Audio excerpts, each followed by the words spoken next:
নমস্কার বন্ধুরা, আজকে একটা মিষ্টি রেসিপি আমি পোস্ট করছি। খুব তাড়াতাড়ি হয়ে যায় সুজি আর দুধ দিয়ে গোলাপ জাম। চলুন দেখে নিই সুজি আর দুধ দিয়ে কত তাড়াতাড়ি গোলাপ জাম বানানো যায়।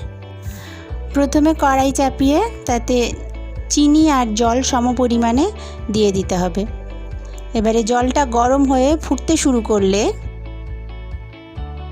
তাতে ছোটো এলাচ থেঁতো করে বা ফাটিয়ে দিয়ে দিতে হবে, একটা সুন্দর গন্ধ আসবে। এই চিনির জলটা ফুটে গেছে আর জলটা একটু চটচটে হয়ে গেলে হালকা বাদামি রং হয়ে গেলেই রস তৈরি হয়ে যাবে। এবার অন্য একটা কড়াইতে ঘি দিয়ে ঘি গরম হলে যতটা সুজি তার ডবল পরিমাণ দুধ দিতে হবে। আমি দুধ দিয়ে দিয়েছি। দুধটা একটু ফুটে উঠলে তার মধ্যে অল্প একটু চিনি দিয়ে দিতে হবে। দুধ ফুটে গেছে, এবার আমি অল্প অল্প করে সুজি মেশাচ্ছি। তো সুজিটা অল্প অল্প করে দিতে হবে, একসাথে কিন্তু দেবেন না, তাহলে ডালা পাকিয়ে যাবে। অল্প করে দেবেন আর আস্তে আস্তে নাড়তে থাকবেন। গ্যাস একেবারে লো করে দিতে হবে। দেখুন এইভাবে নাড়বেন।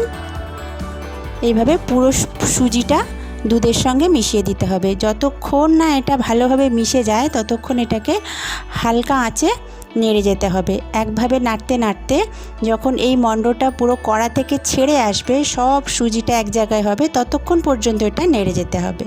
এবার একটা পাত্রে সেটাকে ঢেলে অল্প একটু ঠান্ডা করে হাতে একটু তেল মেখে নিয়ে এটাকে ভালো করে চটকে নিতে হবে। যত চটকে নেবেন তত নরম হবে।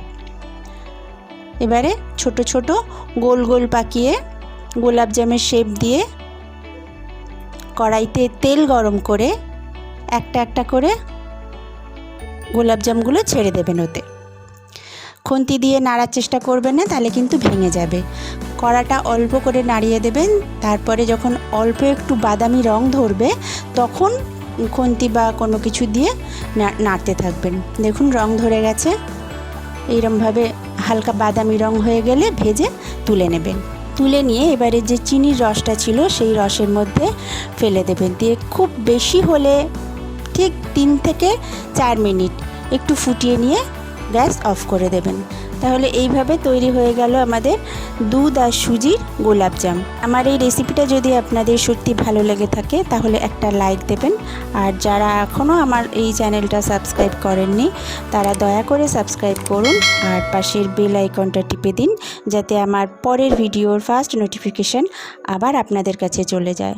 নমস্কার বন্ধুরা।